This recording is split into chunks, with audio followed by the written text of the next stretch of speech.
രാമേന്ദ്രൻ, അമേരിക്കയിൽ നിന്ന് വരുന്ന ഒരു വാർത്ത നമുക്ക് കൗതുകകരമായിട്ട് വേണമെങ്കിൽ തോന്നാം. അവിടെ ബാലപീഡകരായ ആളുകളെ തെരഞ്ഞു പിടിച്ച് കൊല്ലുന്ന ദൗത്യം ഏറ്റെടുത്ത ഒരു ഇന്ത്യക്കാരൻ നടക്കുന്നു എന്നും അയാൾ പല ആളുകളെയും കൊന്നു കഴിഞ്ഞു എന്നാണ് വാർത്ത വരുന്നത്. എന്താണ് അതിൻ്റെ ഒരു വിശദാംശം? നമ്മള് മുമ്പ് ചിന്താമണി കൊലക്കേസ് എന്ന് പറഞ്ഞൊരു സിനിമ വന്നിരുന്നു. സുരേഷ് ഗോപി, ലാൽ കൃഷ്ണ എന്ന് പറഞ്ഞൊരു നായക കഥാപാത്രം, വക്കീല്. അങ്ങനെ ഈ പീഡകരെ മുഴുവൻ രക്ഷപ്പെടുത്തിയിട്ട് ഈ പീഡകരെ വെടിവെച്ചു. ഇങ്ങനെ അത് കാരണം കേരളത്തിൽ എല്ലാവർക്കും നന്നായിട്ട് അറിയാവുന്ന ഒരു കാര്യമാണ് ആ കഥ എന്ന് പറയുന്നത്. ഏതാണ്ട് സാമ്യമുള്ളത്. ഇയാള് വക്കീലൊന്നുമില്ല, രക്ഷപ്പെടുത്തിയിട്ടൊന്നുമല്ല. ഇയാൾ ചെയ്യുന്നത് എന്താന്ന് വെച്ചാൽ വരുൺ സുരേഷ് എന്നാണ് ഇദ്ദേഹത്തിന്റെ പേര്. വരുൺ സുരേഷ് ഇന്ത്യൻ വംശജനാണ്, 29 വയസ്സ്, കാലിഫോർണിയയിലാണ് താമസം. ഇങ്ങനെ ചെയ്യുന്നത് എന്താന്ന് വെച്ചാൽ ഈ ബാലപീഡകരുടെ ഡാറ്റ ഉണ്ടാവുമല്ലോ, കോടതി രേഖകളിലൊക്കെ ഉണ്ടാവും. പോലീസ് സ്റ്റേഷനിലൊക്കെ അത് സുലഭമായിരിക്കും കുട്ടികളെയൊക്കെ പീഡിപ്പിക്കുന്നത്.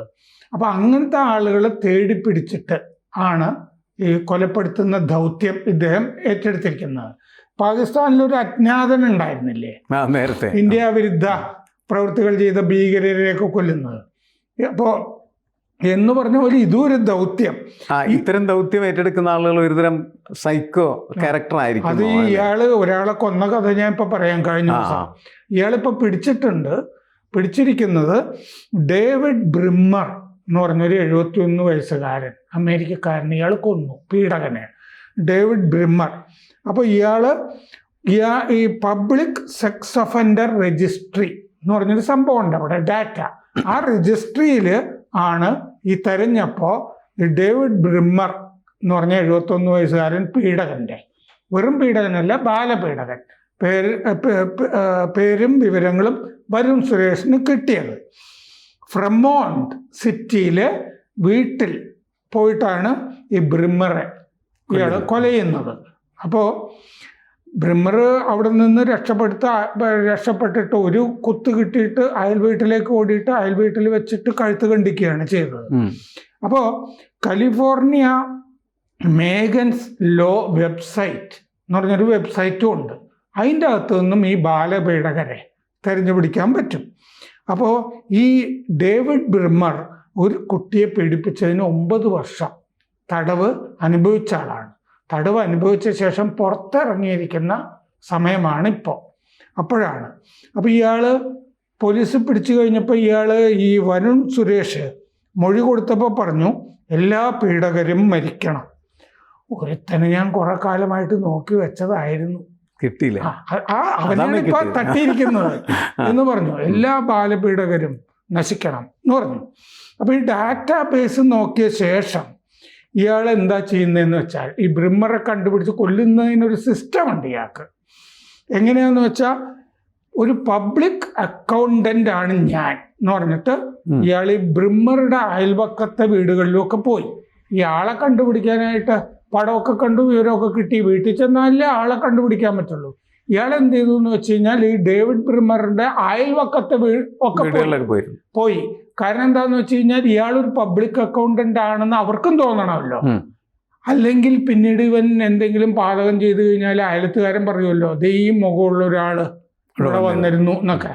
അപ്പൊ അയൽക്കാരും ഒക്കെ കണ്ടിട്ടുണ്ട് ഇയാൾ പബ്ലിക് അക്കൗണ്ടന്റ് ആണ് എന്ന് പറഞ്ഞാൽ അതായത് അവിടുത്തെ കാര്യങ്ങളൊക്കെ വെരിഫൈ ചെയ്യുന്നത്, പല കാര്യങ്ങളും അന്വേഷിച്ച് നോട്ട്ബുക്കും ഒക്കെ ആയിട്ട് സെൻസസിനൊക്കെ സർക്കാരിന്റെ അക്കൗണ്ടന്റ് എന്നുള്ള നിലയ്ക്ക് പോകണു ഇയാള്. എന്നിട്ട് ഇയാളുടെ കയ്യിലൊരു നോട്ട്ബുക്ക് ഉണ്ടാവും, കാപ്പിപ്പാത്രം ഉണ്ടാവും, ഫ്ലാസ്ക് പോലെ ഉണ്ടാവും, ഒരു ബാഗും ഉണ്ടാവും. ഇതൊക്കെ ആയിട്ടാണ് ഇയാൾ പോകുന്നത്. ഒരു പബ്ലിക് അക്കൗണ്ടന്റ് എങ്ങനെയാണ് പോകേണ്ടത് അങ്ങനെയാണ്. അയലക്കത്തൊക്കെ ആദ്യം പോയി, ഞാൻ ഇന്ന ആളാണ് എന്നൊക്കെ പറഞ്ഞിട്ട് പോയി. എന്നിട്ട് ഈ ബ്രിമ്മറുടെ വീട്ടിൽ പോയിട്ട് ബ്രിമ്മർ തുറന്നു, ഞാൻ പബ്ലിക് അക്കൗണ്ടന്റ് ആണെന്നൊക്കെ പരിചയപ്പെടുത്തി. എന്നിട്ട് കൈ കൊടുത്തപ്പോൾ ഈ വരുൺ സുരേഷ് ഇയാളോട് ആദ്യത്തെ വാചകം എന്താണെന്നറിയോ പറഞ്ഞേ, എനിക്ക് ആള് തെറ്റിയില്ല എന്ന് പറഞ്ഞു. എനിക്ക് ആള് തെറ്റിയില്ല എന്ന് പറഞ്ഞപ്പോൾ പുള്ളി ഒന്ന് വിറച്ചു, എന്താണ് സംഭവം എന്നുള്ളത്.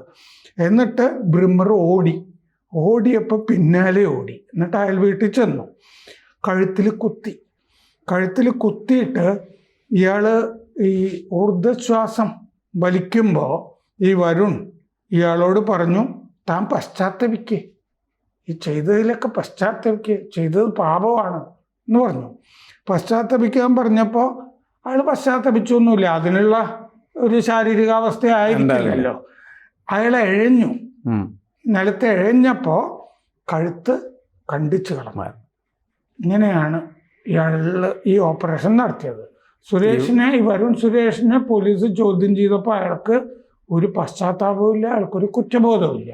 കാരണം അയാൾ ദൈവം ഏൽപ്പിച്ച പദ്ധതി എന്നുള്ള മട്ടിലാണല്ലോ അയാൾ അങ്ങനെ നടക്കുന്നത്. അതായത് കൊണ്ടു നടക്കുന്നത്.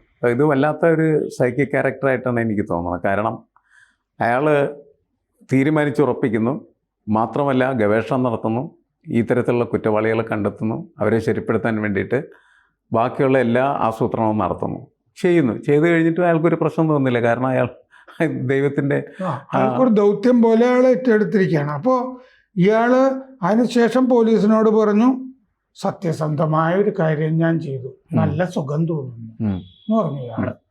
അപ്പോൾ ഇറ്റ് വാസ് ഫൺ എന്നാണ് പറഞ്ഞത്. അപ്പോൾ ബ്രിമ്മർ ബാലപീഡകനാണ്, എല്ലാവരും അയാളെ വെറുക്കുന്നു. അപ്പോൾ അയാളെ സ്വർഗത്തിലേക്ക് ദൈവം സ്വീകരിക്കുമെന്ന് അറിയില്ല. ഞാൻ എന്തായാലും വാതിൽ വരെ എത്തിച്ചു കൊടുത്തിട്ടുണ്ട്, മൊഴി കൊടുത്തു. വേണമെങ്കിൽ സ്വർഗത്തിലേക്ക് എടുക്കാം, അല്ലെ, നരകത്തിലേക്ക് അങ്ങ് തള്ളാം. അതെ, എന്ത് വേണമെങ്കിലും ദൈവം തീരുമാനിച്ചോട്ടെ, അതിൽ ഞാൻ ഇടപെടുന്നില്ല എന്നാണ് ഇയാൾ പറയുന്നത്. ഞാൻ ഗേറ്റ് വരെ എത്തിച്ചു കൊടുത്തിട്ടുണ്ട്, എൻ്റെ ജോലി ചെയ്തു എന്ന് പറഞ്ഞു. ഞാൻ രക്ഷപ്പെടാൻ ഉദ്ദേശിച്ചിരുന്നില്ല, ഞാൻ ഇത് കഴിഞ്ഞ് നിങ്ങൾ പിടിച്ചില്ലെങ്കിലും നിങ്ങളെ വിളിക്കുമായിരുന്നു, വിളിച്ച് സ്റ്റേഷനിൽ വന്ന് കീഴടങ്ങുമായിരുന്നു എന്നും പറഞ്ഞു. ഇയാൾ 2021 ഇയാളെ പോലീസ് പിടിച്ചിട്ടുണ്ട്, 4 കൊല്ലം മുമ്പ്. അന്നൊരു വ്യാജ ബോംബ് ഭീഷണി ഇയാൾ മുഴക്കി ഒരു സ്ഥലത്ത് ഒരു ബാഗ് വെച്ചിട്ടേ. അപ്പോൾ അന്ന് ഇയാൾ അറസ്റ്റിലായിരുന്നു. ഈ സ്ഥലത്ത് തന്നെ ഫ്രമോണ്ടിൽ ഹയാത്ത് പാലസ് ഹോട്ടലിൽ ഒരു ബാഗ് വെച്ചിട്ട് പോയി. ഇങ്ങനൊരു ബാഗുണ്ട്, അതിൻ്റെ അകത്ത് ബോംബുണ്ട്, ഉടനെ പൊട്ടിത്തെറിക്കുന്നൊക്കെ പോലീസിനെ വിളിച്ച് പറഞ്ഞു. എന്നിട്ട് ചെറിയ തോതിൽ കൊള്ളയൊക്കെ ഇയാൾ നടത്തിയിട്ടുണ്ട്, ഭീഷണിയും മുഴക്കി എന്നൊക്കെ പറയുന്നു. എന്നിട്ട് ഇയാൾ പറഞ്ഞ എന്താന്ന് വെച്ചാൽ, ഹയാത്ത് ഹോട്ടലുകളുടെ ശൃംഖലയില്ലേ, ആ ഹോട്ടലുകളുടെ ശൃംഖലയുടെ CEO, മൊത്തം മേധാവിയെ എനിക്ക് വേട്ടയാടണം എന്ന് തോന്നി. അതിന് കാരണം എന്താ, അയാളും ബാലപീഡകനാണ് എന്ന് ഇയാൾ പറഞ്ഞു. എന്ന് പറഞ്ഞാൽ 2021 ഇയാളൊരു ബാലപീഡകനെ വേട്ടയാടുന്നതിൻ്റെ ഭാഗമായിട്ട് ഈ ബോംബ് ഭീഷണി ഉയർത്തിയപ്പോഴും ഇയാളെ അറസ്റ്റ് ചെയ്തിട്ടുണ്ട്. അപ്പോൾ 4 കൊല്ലമായിട്ടെങ്കിലും നമ്മുടെ അറിവിൽ ഇയാൾ ഈ ബാലപീഡകരെ വേട്ടയാടുന്ന ദൗത്യം ഏറ്റെടുത്ത്. ഇയാളെ ചോദ്യം ചെയ്താൽ കുറേ കൂടി ഡീറ്റെയിൽസ് ചിലപ്പോൾ വരില്ല. കാരണം 4 കൊല്ലത്തിനുള്ളിൽ ഇയാൾ 2 പേരെ മാത്രം ശിക്ഷയ്ക്ക് വിധേയമാക്കിയെന്ന് പറയുന്നത്. ഹയാത്ത് പാലസിന്റെ മേധാവിയെ CEO അന്വേഷിച്ച് നടന്നിട്ട് അറസ്റ്റിലായിട്ടേ കുറെ സമയം പോയിട്ടുണ്ടല്ലോ. പോലീസ് നീ എന്നാ പിന്നെ അയാളെ ശരിയാക്കിയിട്ട് പോവാന്ന് പറഞ്ഞിട്ട് അയച്ചിട്ടില്ല. പിന്നെ ഇത്ര കൊല്ലം ജയിൽ ടേം ഒക്കെ ഉണ്ട് ഇയാൾക്ക്. ഇയാൾ ഇത് കഴിഞ്ഞിട്ട് രക്ഷപ്പെട്ടു വരികയാണെങ്കിൽ പിന്നെ അടുത്തത് പട്ടികയുണ്ടല്ലോ കയ്യില്. അപ്പൊ അതാണ് ഒരു അസാധാരണ ഇന്ത്യക്കാരൻ വരുൺ സുരേഷ് അമേരിക്കയിൽ പോയി ചരിത്രം ഉണ്ടാക്കി. അതെ, പല സ്ഥലങ്ങളിലും ഇങ്ങനെ ഇന്ത്യക്കാർ അജ്ഞാതന്റെ വേഷത്തിലും ഇതേപോലെ തന്നെ ബാലപീഡകരെ കശാപ്പ് ചെയ്യുന്ന കഥാപാത്രങ്ങളൊക്കെ ആയിട്ടുണ്ട് എന്നുള്ളത് നമുക്ക് കൗതുകം ഉണ്ടാക്കുന്ന ഒരു കാര്യമാണ്. അതേപോലെ തന്നെ എന്തുകൊണ്ട് അങ്ങനെ സംഭവിക്കുന്നു എന്നുള്ളത് നമുക്ക് മനസ്സിലാക്കാൻ പറ്റാത്ത കാര്യമായിട്ടാണ് എനിക്ക് തോന്നുന്നത്. അതെ, ചില ഈ ബാലപീഡകരെ വെറുക്കുന്ന ആളുകളുടെ മനസ്സിൽ ഇയാൾ കയറിപ്പറ്റാനും സാധ്യതയുണ്ട്. കാരണം എന്താണെന്ന് വെച്ചാൽ, ശങ്കരനാരായണൻ എന്ന് പറഞ്ഞ് മലപ്പുറത്തൊരു കൊലപാതകം നടത്തിയ ആളൊരു ഹീറോ ആയിട്ടേ ഒരു മലയാള സിനിമ വന്നിട്ടുണ്ട്. എന്താണെന്ന് വെച്ചാൽ, അദ്ദേഹത്തിൻ്റെ 9ാം ക്ലാസ്സിൽ പഠിക്കുന്ന മകളെ ഒരുത്തൻ പ്രണയമൊക്കെ നടിച്ചിട്ട് മറ്റേ ബലാത്സംഗം ചെയ്തു, പിന്നെ കൊലപ്പെടുത്തുകയോ എന്തോ ചെയ്തു. അത് കഴിഞ്ഞ് ശങ്കരനാരായണന്